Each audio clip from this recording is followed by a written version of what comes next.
ഓണം വരുമ്പോൾ ഓണത്തിന്റെ ദിവസം അതിന്റെ പിന്നിൽ കുറെ ഐതിഹ്യങ്ങളുണ്ട്. ആ ഐതിഹ്യങ്ങളൊന്നും ബുഖാരിയിലോ മുസ്ലിമിലോ ഉള്ളതല്ല. സുബ്ഹാനല്ലാഹ്, ഇത് അൽബിദായത്ത് വന്നിരുന്നയിലോ താരീഖുൽ മുലൂക്കിലോ അൽ-ഷാബയിലോ അങ്ങനെയുള്ള ചരിത്ര ഗ്രന്ഥത്തിലുള്ളതല്ല. ഏതോ ഒരു ഐതിഹ്യം സുബ്ഹാനല്ലാഹ് തലയിൽ കാല് വെച്ച് അളന്നുപോൽ ഭൂമിയിലേക്ക് താഴ്ന്നുപോൽ അങ്ങനെയൊക്കെ പറയുന്ന കുറെ ഐതിഹ്യങ്ങൾ. അതിന്റെ പേരിൽ ഒരു ഓണം വരുമ്പോ ആ ഓണത്തിന്റെ സമയത്ത് ചില ആചാരങ്ങളൊക്കെ നടത്തുന്നവരുണ്ട്. അവരവരുടെ ആചാരം നടത്തുന്നതിൽ നമ്മളൊന്നും പറയേണ്ടതോ അല്ലെങ്കിൽ അതിനെ എതിർക്കേണ്ടതോ അതിന് ചീത്ത പറയേണ്ടതോ പാടുള്ളതല്ല. മറ്റ് മതക്കാർ ആരാധിക്കുന്ന ആരാധ്യ വസ്തുക്കളെ പോലും ചീത്ത പറയരുതെന്നല്ലേ ഖുർആൻ പഠിപ്പിച്ചത്. അതുകൊണ്ട് തന്നെ ഓണത്തിന്റെ ദിവസം ഒരക്ഷരം മിണ്ടാതെ വലിയ താടിയും കോലവുമൊക്കെ ആക്കിയിട്ട് അതാ ഓണത്തിന്റെ ദിവസം ഇങ്ങനെ ടൗണിലൂടെ നടക്കുന്ന ചില ആളുകളുണ്ട്. അതൊരു മതത്തിന്റെ ആചാരമാണ്, നമ്മുടെ മതത്തിന്റെ ആചാരമല്ല. ഇവിടെ എന്തായാലും പറയാ, ഞങ്ങളാട്ട് ഓണപ്പട്ടെന്നാ പറയാം. ഓണപ്പട്ടെന്നോ എനിക്ക് മനസ്സിലായില്ല.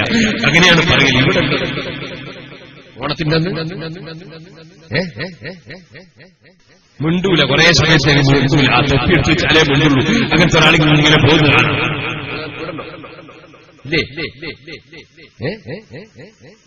ഇല്ല, ഞങ്ങൾ നാട്ടിലെ കൊണ്ടുവന്നൊരു പരിപാടി ഇങ്ങനെ പോകും, മിണ്ടൂല.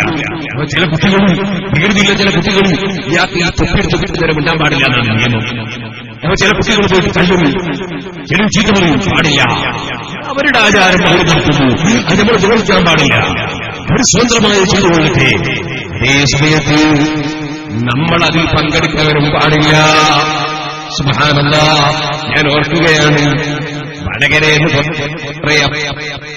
പുറത്ത് കുഞ്ഞിപ്പള്ളിക്കടുത്ത് ഒരു സ്ഥലത്ത് ഒരാണ് ഓണപ്പട്ടന്റെ വേഷം ധരിച്ച് ചില പ്രവർത്തനങ്ങൾ നടത്തി.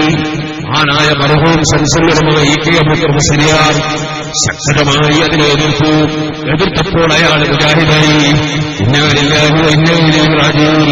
പണ്ഡിതന്മാർക്ക് മതം പറയാതിരിക്കാൻ പറ്റുമോ സഹോദരന്മാരെ? പണ്ഡിതന്മാർക്ക് മതം പറയാതിരിക്കാൻ പറ്റുമോ? അതേ സുന്നി മുജാഹിദാവൂന്ന് മനസ്സിലാക്കിയിട്ട് മതം പറയാതിരിക്കാൻ പറ്റുമോ? ഇല്ല. പണ്ഡിതന്മാരുടെ ഉത്തരവാദിത്വം അവര് പഠിച്ച മതം ഹക്കായി പറയലാണ്. അത് നെഞ്ഞൂക്കോടെ പറയുന്ന പണ്ഡിതനാകണം. അവിടെ ഒന്നും ഭയപ്പെടേണ്ടതില്ല. അവനവന്റെ മതം പറയുന്നതിനകത്തും സ്വാതന്ത്ര്യമുണ്ട്. ഇരിക്കട്ടെ, മുസ്ലിമീങ്ങൾ അത്തരം പരിപാടിയിൽ പങ്കെടുക്കരുത്. ഇതുപോലെ ഞാൻ പറയട്ടെ, മുസ്ലിമീങ്ങളെ മതമനുസരിച്ച് തന്നെ നീങ്ങണം. പൊതുകാര്യത്തിൽ എല്ലാവരും യോജിക്കണം. അവിടെ മതം നോക്കണ്ട, പാർട്ടി നോക്കണ്ട, സംഘടന നോക്കണ്ട. മതത്തിന്റെ കാര്യത്തിൽ അവനവന്റെ മതമനുസരിച്ച് ജീവിച്ചോളണം.